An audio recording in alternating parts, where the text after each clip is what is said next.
તો રાજકોટમાં આકરી ગરમીને લઈ મનપા એક્શનમાં બપોરે 1 થી 4 દરમિયાન બહાર ન નીકળવા તાકીદ। આરોગ્ય વિભાગે મનપાના રજિસ્ટર્ડ 1.5 લાખ મોબાઈલ નંબર પર મેસેજ મોકલ્યો। હીટ વેવની આગાહીને લઈ મોકલવામાં આવ્યા મેસેજ।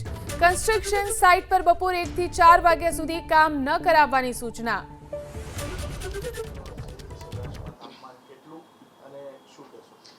ઇન્ડિયન મીટરોલોજીકલ ડિપાર્ટમેન્ટ દ્વારા જે છે એ તાપમાનના પારાની આગાહી કરવામાં આવી છે। અનુસંધાને જોવા જઈએ તો ફોરકાસ્ટ મુજબ આજે ઉપરાંત આગામી 4 દિવસ છે એ તાપમાનનો પારો મહત્તમ જે છે એ 44 ડિગ્રી સુધી પહોંચવાની જે છે શક્યતા નોંધાયેલી છે।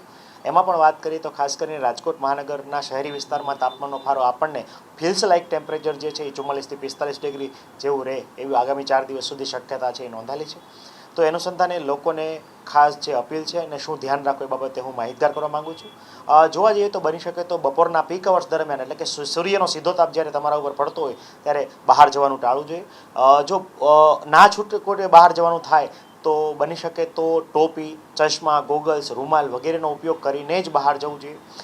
ઘરની બહાર નીકળતા પહેલાં તમારા શરીરની અંદર પાણીની માત્રા અને સોલ્ટની માત્રાનું છે ખાસ ધ્યાન રાખવું જોઈએ, જેનાથી તમે હીટ રિલેટેડ ઇલનેસથી બચી શકો। એમાં પણ વાત કરીએ તો તમારા શરીરની અંદર ઉનાળાના દિવસો દરમિયાન હાલ જે છે દર કલાકે ઓછામાં ઓછું 1 થી 1.5 ગ્લાસ એટલે કે 200 ml જેટલું પાણી છે એ દર કલાકે પીવું જોઈએ।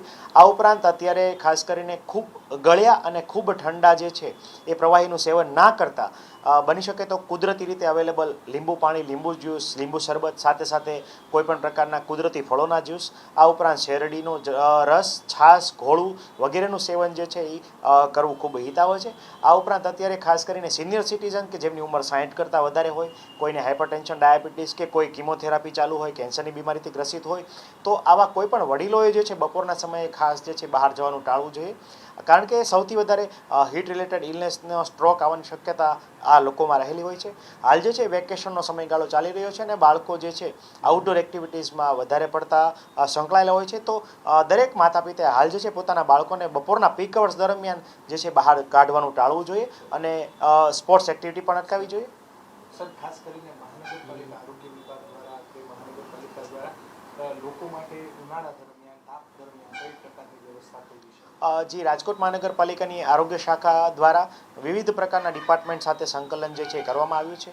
હાલ જે છે આપણે રાજકોટ મહાનગરપાલિકાના તમામ જે LED સ્ક્રીન જે છે એમાં પ્રિકોશનરી મેજર્સ શું લેવા જોઈએ એ જે છે પ્રિકોશન્સ મૂકવામાં આવ્યા છે ને જેથી લોકો માહિતગાર થઈ શકે। આ ઉપરાંત એલર્ટ આવતા હોય ત્યારે આપણે જે છે હીટ રિલેટેડ ઇલનેસ માટેની એડવાઇઝરી પણ પબ્લિશ કરતા હોય છે, જે આપણે કરી દીધી છે। ગત 2 દિવસ પહેલાં જ આપણે વોટ્સએપના માધ્યમથી બ્રોડકાસ્ટ મેસેજ જે છે એ મોકલવામાં આવે છે કે તડકાના દરમિયાન શું સાવચેતી રાખવી અને શું પગલાં લેવા। તો આવા લગભગ 1.5 લાખ જેટલા મેસેજ પણ જે છે સામાન્ય જનતાને વોટ્સએપના માધ્યમથી મોકલવામાં આવેલા છે કે જે